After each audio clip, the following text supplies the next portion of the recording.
Halo, selamat datang di Petualangan Menjadi Seorang Pengrajin Kayu. Hai, halo teman-teman. Di sini ada Kak Tria.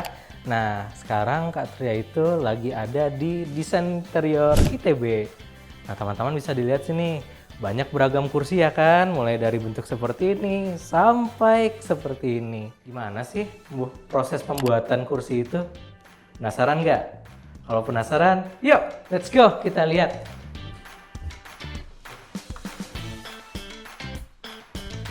Halo Pak Kris, teman-teman nih Kak Tria sekarang lagi bareng Pak Kris nih. Halo Pak Kris, mungkin boleh perkenalan dulu Pak ke Ya, teman-teman. saya Chris, saya sampel maker atau carpenter juga boleh. Mungkin kalau di bahasa kita itu tukang kayu lah.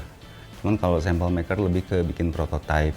Oh, Tuh, biasanya kan prototype dibikin sebelum kalau kita mau mass produksi kayak gitulah. Jadi sampelnya saya yang bikin.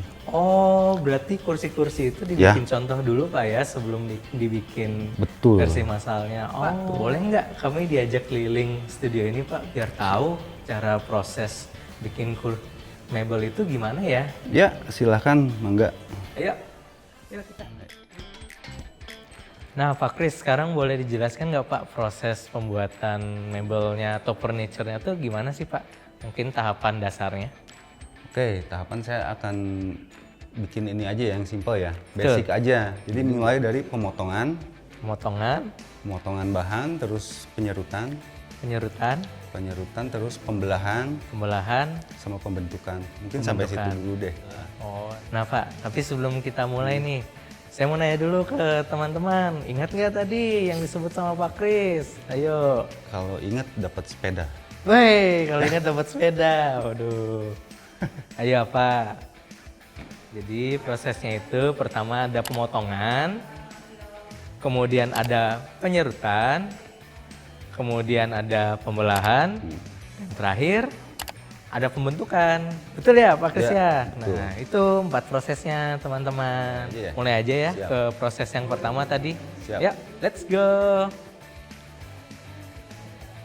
Ini namanya proses pemotongan ya, sesuai kebutuhan. Misalnya kita mau motong bahan panjangnya 60 atau 50 atau 40 ataupun berapapun di sini. Ini namanya mesin meter saw dan ini meter saw sliding ya, sliding meter saw 7 inch. Ini paling enak buat motong kayu kan. Nah sekarang ini sebelum mulai ada nggak sih Pak mungkin harus Iya. dipersiapkan? Ini SOP kerja di kayu ya, jadi harus safety dulu. Tapi yang pertama kita harus nyaman dulu kalau kerja. Biasanya kalau saya nyamannya topinya dibalikin dulu. Wih, jadi makin keren nih Pak. Pakai kaca, pakai ini celemek. Fungsinya buat apa Pak? Ya, buat nahan debu. Kita pasin di garis. Oke, setelah pas kita potong.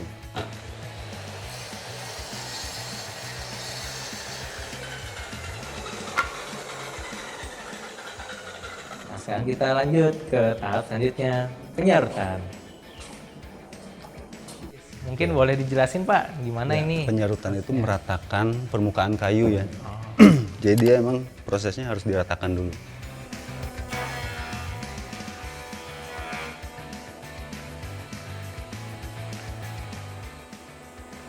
Nah, ini hasilnya ya yang setelah kita planer atau kita serut.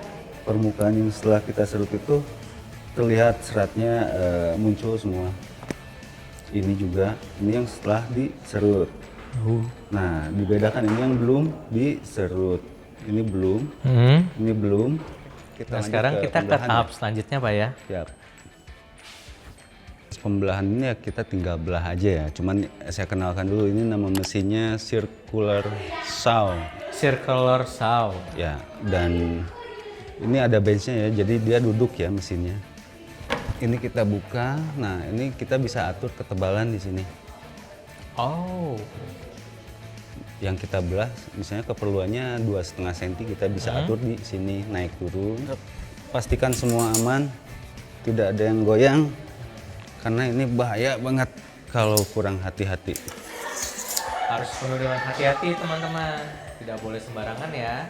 Dan saya nggak akan sekaligus ngebelah setebal ini, emang harus bertahap ya. Jadi saya tuh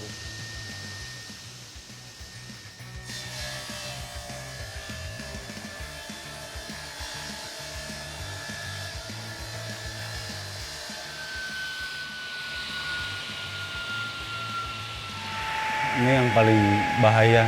Sebenarnya semua mesin itu bahaya kalau di kayu. Oh benar. Semuanya juga beresiko kalau kita nggak safety, makanya kita harus hati-hati. Kalau ngantuk mendingan jangan kerja. Kita lanjut ke Plannering lagi atau thicknessering. ah. Jadi kita akan serut bagian yang tadi dibelah.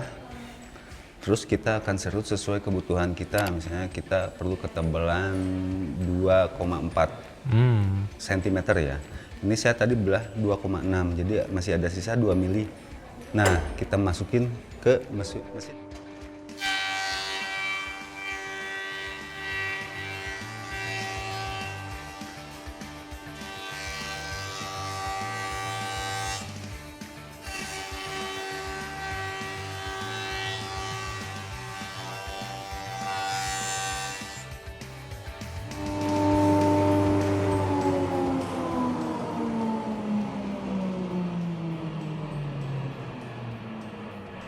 Nah ini teman-teman, ini ada gosong, itu berarti pertanda blade-nya atau mata planernya dia udah tumpul. Dan biasanya tandanya adalah suaranya berisik. Oke, kita Sekarang lanjut ke pembentukan ya. Pembentukan Pak ya. Siap. Let's go.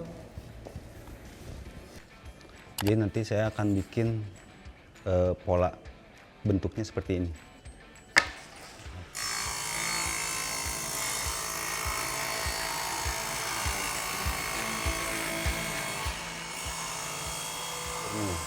Membentuk sisi radius ini atau lingkaran, setengah lingkaran ini. Tinggal itu. Oke. Kita pakainya mesin namanya bandsaw kan. Nah, saya udah sediakan cetakan, kita akan membentuk pola seperti ini ya. Ini kayunya yang akan dibentuk. Kita gambar dulu ya.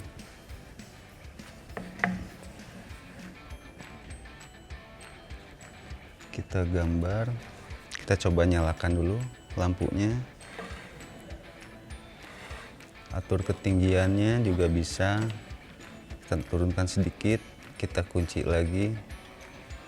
Fungsinya adalah biar matanya nggak terlalu goyang.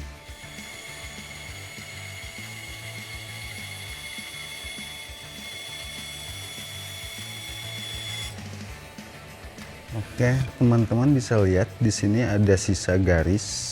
Jadi Itu kenapa itu Pak? kita tidak habiskan semua karena biar ada space atau ruang untuk amplas. Langsung smooth ya, langsung halus. Berarti Pak pakai mesin ini tuh kita bisa motong dengan bentuk yang macam-macam ya Pak ya? Bisa, sangat bisa, kecuali yang lebar ya. Soalnya ini kan ada space jarak dari sini ke sini gitu.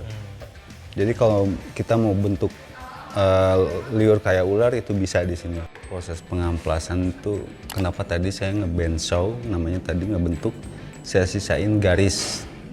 Karena kalau langsung di bandsaw dihabisin tuh biasanya gosong-gosong dan ada bekas gergajinya. Kita nyalakan.